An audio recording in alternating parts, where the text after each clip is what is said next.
বিয়ের পর একটা মা সন্তানের মুখের দিকে তাকিয়ে যে কত কষ্ট সহ্য করে সেটা সেই মা ছাড়া আর কেউই জানে না। শুধু সন্তানের মুখের দিকে তাকিয়ে নীরবে সংসার করে যায় হাজার দুঃখ কষ্ট লাঞ্ছনা বঞ্চনা সহ্য করে। তো হাই এভরিওয়ান, গুড মর্নিং। কেমন আছো তোমরা সবাই? আশা করি সবাই অনেক ভালো আছো এবং সুস্থ আছো। তোমাদের আশীর্বাদ এবং ভালোবাসা আমরাও ভালো আছি। এই পৃথিবীতে তোমার দুঃখের সময় তুমি কাউকে পাশে পাবে না, না স্বামী না অন্য কাউকে। কিন্তু তোমার সুখের সময় দেখবে মানুষের অভাব হবে না। তখন তোমার দরদ অনেক বেড়ে যাবে। তোমাকে অনেক কথা বলবে মানুষ যে এটা করছো ভালো করছো, ওটা করছো ভালো করছো।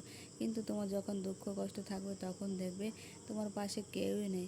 একটা সন্তান জন্ম দিতে গিয়ে একটা মায়ের যে কত কষ্ট আর কত যে কষ্ট সহ্য করতে হয় সেটা সেই মাই জানে। কিন্তু সন্তান হবার পর তখন দেখবে বলবে যে আমার নাতি, আমার ছেলে, আমার অমুক অমর তমুক। কিন্তু যখন পেটে থাকে তখন মায়ের কষ্টটা কেউই বোঝে না।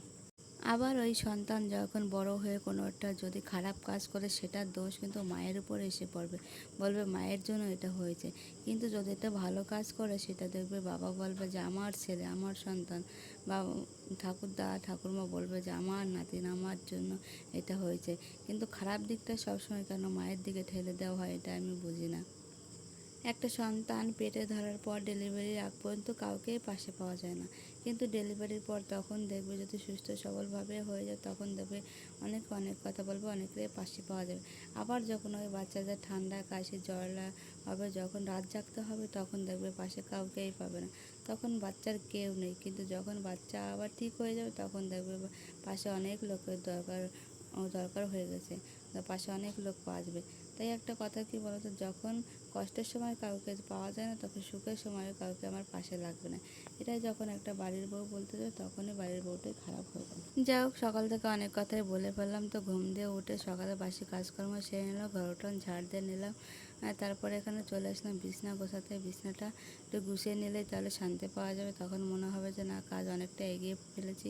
বিছনাটা কেন যেন অগোছালো থাকলে কোনো কাজই ভালো লাগে না। তো উঠোন ঘর ঝাড় দিয়ে তারপরে যে বিছনা গোছাতে চলে আসলাম। ছেলে ঘুম থেকে উঠে গেছে, ছেলের স্কুল রয়েছে। তো ছেলে বিরাজ নিয়ে গেলে বিরাজ করবে। এখন আমি ঘরটা তো ঝাড় দেওয়া হয়ে গেছে, বিছনাটা গুছিয়ে যাবো ওর টিফিন বানাতে। টিফিন বানিয়ে রেডি করে ওকে স্কুলে পাঠিয়ে তারপরে বাদবাকি যে কাজগুলো আছে সেগুলো সেরে নেব। তো আজকে ছেলে বলেছিল ছেলে স্কুলে রুটি নেবে, মানে রুটি ডিম দিয়ে এগরোলের মতো করে দেবো, সেটা আজকে স্কুলে নিয়ে যাবে। তো সেটারই প্রস্তুতি চলছে। এখানে ডিম টিম দিয়ে তারপর রোল বানিয়ে দেবো, ওটা আজকে স্কুলে নিয়ে যাবে। বাইরে ওয়েদারটা এখনও ঠিক আছে কিন্তু একটু মেঘলা মেঘলা মনে হচ্ছে। তো ছেলেকে দিয়ে চলে আসলাম ওই যে জামা কাপড় ধুয়ে মেলে দেবো। জানি না যে কী হবে, রোদ তো ভালোই আছে, আবার মেঘ ডাকছে, হয়তো একটু পরেই বৃষ্টি চলে আসবে এমনটা মনে হচ্ছে। কিন্তু কিছু করার নেই, যদি স্কুলের ড্রেসে প্রতিদিনই ধোয়া লাগে। যে ড্রেসটা একদিন পরে যায় সেটা না ধুয়ে আর পরানো যায় না, তো একটা পরে যায় একটা ধুয়ে দিই। এইভাবেই করতে হয়, যেহেতু বাচ্চা ও ড্রেস সেভাবে সামলাতে পারে না।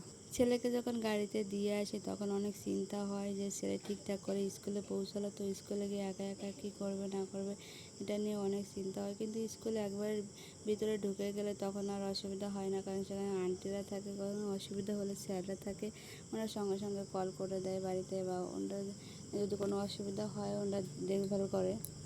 তারপরও মায়ের মন তো একটু তো মানে চিন্তা ভাবনা হয় যে গাড়িতে ছেলেটা একা একা যায়, তো গাড়িতে কোনো অসুবিধা হয়নি, তো ঠিকঠাক করে স্কুলে পৌঁছাচ্ছিল। তো ঠিকঠাক করে আবার বাড়িতে না আসা পর্যন্ত আর শান্তি পায় না কোনো কাজেই। তো ছেলে সকালে তো রুটি আর ডিম নিয়ে গেছে, তো আমিও ছেলের সঙ্গে ওটা খেয়ে নিয়েছিলাম একটুখানি। তো এখন জামা কাপড় ধুয়ে তারপরে রান্না কাজে যাবো। একবার স্নান ধ্যান করে পুজো টুজো দিয়ে তারপর যাবো রান্না কাজে। তো তোমাদের সাথে গল্প করতে করতে তো আমার জামা কাপড় দেখো ধোয়া হয়ে গেছে, এখন মেলে দিচ্ছি। তো রোদ আছে, আবার মেঘ ডাকছে, জানি না কী হবে, হয়তো বৃষ্টি একটু পরেই চলে আসবে। তো কী আর করা যাবে, আমাদের কাজ আমাদের করতে হবে, তারপর ভগবানের কাজ ভগবান করবে। তো এখন সেই রুটিগুলো আমি একটু খেয়ে নেবো, খেয়ে টেয়ে তারপর যাবো রান্নার কাজে। প্রচণ্ড খিদে পেয়ে গেছে, তার জন্য খাবো, তারপর একটুখানি রেস্ট নেবো। ছেলে আসবে, অনেকটা লেট হবে, তারপরে যাবো রান্নার কাজে।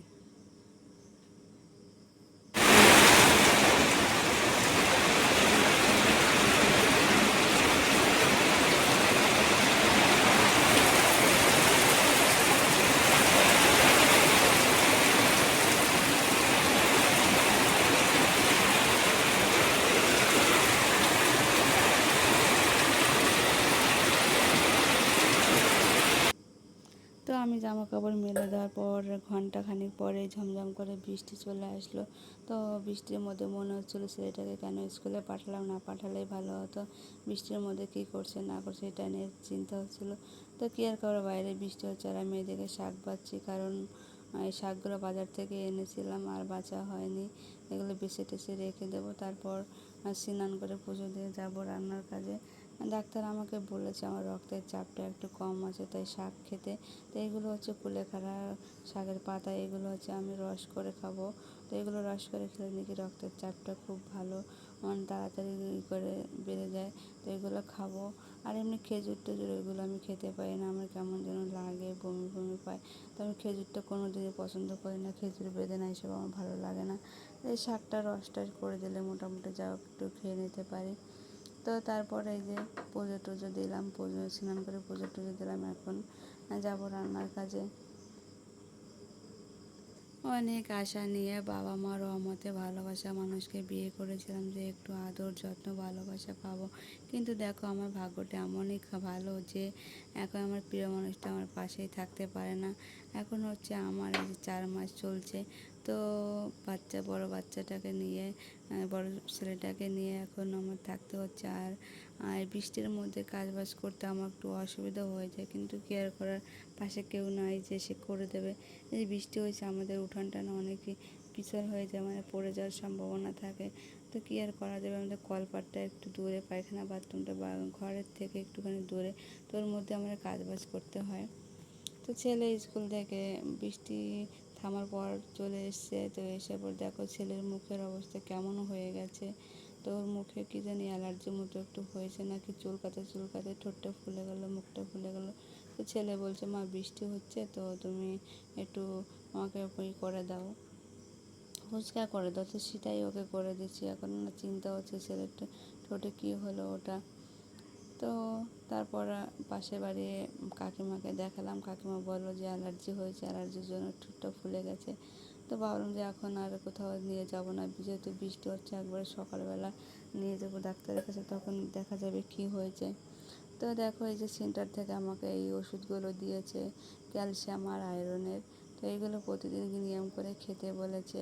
তো ওষুধ খেতে না ভালো লাগে না, কিন্তু কী আর করে, এখন তো খেতেই হবে।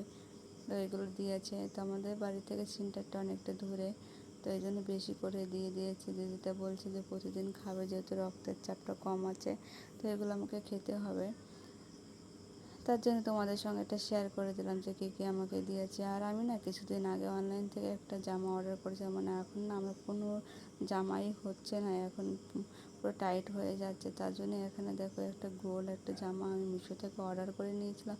অনেকেই দেখেছে এই জামাটা কিনেছে, তার জন্য আমি অর্ডার করলাম। তো ভালোই এসেছে, কারণ এখন আমার এই জামাগুলো বেশ ভালো কাজে দেবে।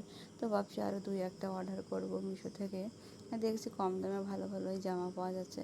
আগের যে জামাগুলো আছে ওগুলো না একটাও হয় না, তো ডাক্তারের কাছে যেতে হলে তো জামা পরতে হবে, তখন এইগুলো জামাগুলো খুব ভালো হবে। এগুলো তো প্রায় নাইটি মতনই গোল, তো ভালোই হবে এগুলো পরতে। তো জামাটা কেমন লাগছে তোমরা একটু কমেন্টে জানিও। তো ভিডিওটা তোমাদের কেমন লাগলো জানিও, ভালো লাগলে প্লিজ একটা লাইক করে দিও, কারণ তোমাদের একটা লাইক একটা কমেন্ট আমাকে আরও নতুন ভিডিও বানাতে উৎসাহিত করে। তো দেখি অনেকেই আমার ভিডিও দেখে কিন্তু লাইক করে না। তো প্লিজ তোমরা প্লিজ প্লিজ প্লিজ একটা লাইক করে দিও, কারণ অনেক কষ্ট হয় ভিডিও বানাতে। তো তোমরা সবাই ভালো থেকো আর আমার পরিবার পাশে থেকো। বাই।